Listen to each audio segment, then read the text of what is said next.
What's up, guys? I just wanted to give you an update on what I've been doing with the car and also what I plan to do with the car real quick. It's been quite a long time since my last video. So just got done coming back from an event in Australia called the Toyota Nationals, and it's in Dubbo, which is a smallish country town.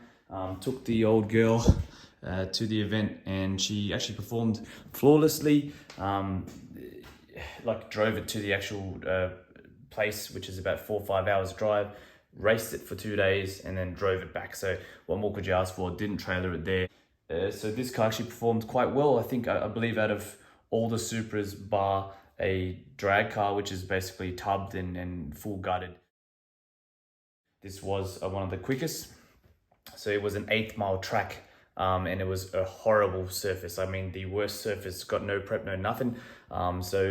I think there hasn't been an event on that track for at least a year. So it's pretty rough, and everyone is struggling to get traction. So this car ran an 806, which is probably quite pathetic. I reckon I could have gotten into the 7s, like the 7.9s or something like that. But the surface is just horrible. You can't put anything down at first, and then just lucky if you hook second. And then of course the race is pretty much over by the time you select third, and then boom, it's over. So anyway, it was a good day. We did Motocana and we did some drags, obviously in 2 separate days. So I'll chuck in some vids here and now, just so you can see what happened. And then we'll come back and I'll tell you about my plans as in what I want to do for the car.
Nice.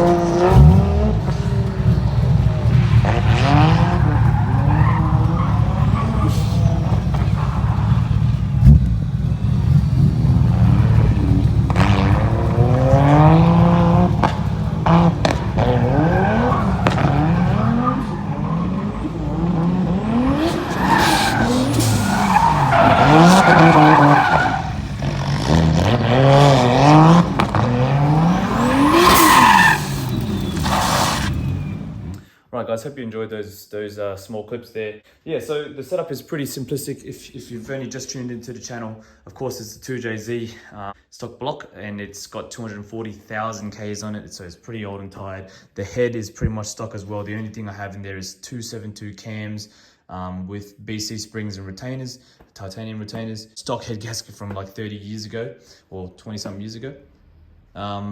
This is still a stock intake manifold. The only difference is I have just an aftermarket rail with 2200cc Bosch injectors.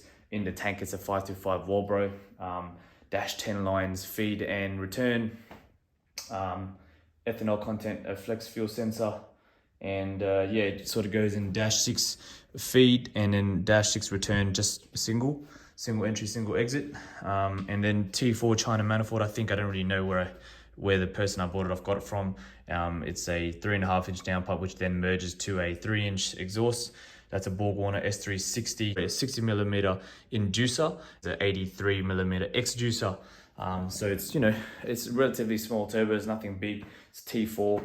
It's making 620 wheel horsepower in Australia on an Australian dyno. Don't know what that would be in the States, maybe around the same, maybe a little bit more.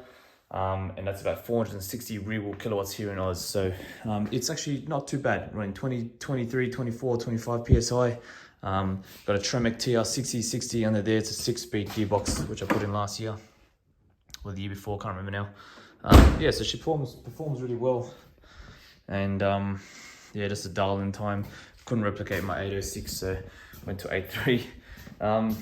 Yeah, so on to my plans as to what I want to do with this car. So I want to reach 800 wheel horsepower on a stock bottom end with a different turbo, of course.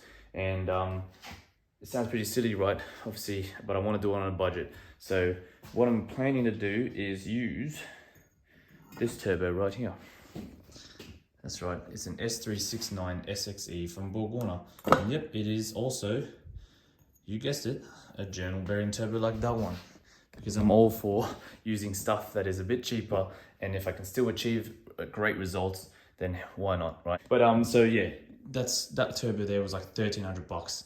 I've been enjoying that for like 3-4 years. I operated at its max compressor efficiency range the entire time, pretty much. If you look at the compressor maps and the efficiency islands, I'm right at the edge, and it has been performing flawlessly. It's got a bit of shaft play now, but I mean, I could wiggle the impeller side to side, but I still took it to Dubbo, and I still managed to just flog the crap out of it, and it still runs. So say what you want about it, but you know, it's reliable. So anyway, onto the new turbo. It's also a BorgWarner, because I'm a BorgWarner guy, and yeah, 69mm inducer, and then it has a 91mm exducer, so the big part of the wheel here. So that's the 91, sorry, that's the 69 across there, and then just set that down, and then it has a 91 exducer to outer diameter. In terms of the rear, it's got a 73mm smaller part of the wheel, so that's the exducer for the turbine, and then it's got a 80mm outer diameter, so it's a big boy, and it's going to be lady for sure, right? So I expect it. I don't really mind too much as long as it's not horrible. That thing comes on full song, 3rd gear, 4,000 RPM on E85. That one there, maybe 5,000, maybe 4.8, who knows? But this thing here, as I've seen on like YouTube and other people using it in the States and stuff, they have achieved 800 wheel horsepower, and that's around a 30 PSI sort of a mark. Actually, I saw someone on an Australian dyno, hub dyno, making like 620 real kilowatts of one of these. He was VVTi, but the VVTi is not going to make you have power up top. It's going to give you power earlier. So that's my goal, guys. That turbo here, and then another Walbro 525 in a tank. So it's twin Walbro 525, should give me enough fuel. And then maybe what I'll get to happening here is twin feed. So one in the back, one in the front, -6, and then a return out the middle, to make sure that I have enough fuel supply. And then of course, fingers crossed the motor holds together and doesn't blow up. But yeah, I mean, yeah, let's see. I mean, I'm obviously going to push it and see if I can get 30 PSI. If my tuner looks at it and goes, something ain't right, maybe 25 PSI, maybe 550 kilowatts, that's fine. That's still 100 kilowatts more than what I'm on now, pretty much, right? So other than that, I have plans to neaten up the nose cone. There's a lot of stone chips, and just paint all this here, and then repair this fender here, and repair the side skirt where the tire exploded on the dyno. Just make her a bit more aesthetically pleasing, you know? She's still a pretty thing. I fucking love the look of this car. So yeah, awesome car. It's been performing flawlessly with a pretty simplistic setup.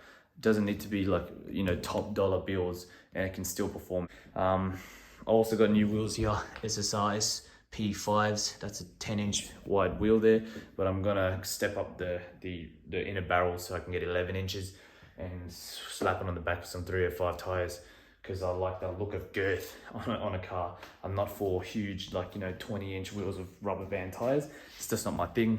I mean, I guess it's not really a super thing either, but yeah. So that's my plan, guys. Obviously, if you want to sort of see what happens, and stay tuned, obviously, consider subscribing and liking the video. So yeah, let's see how this all goes. I'll keep you posted.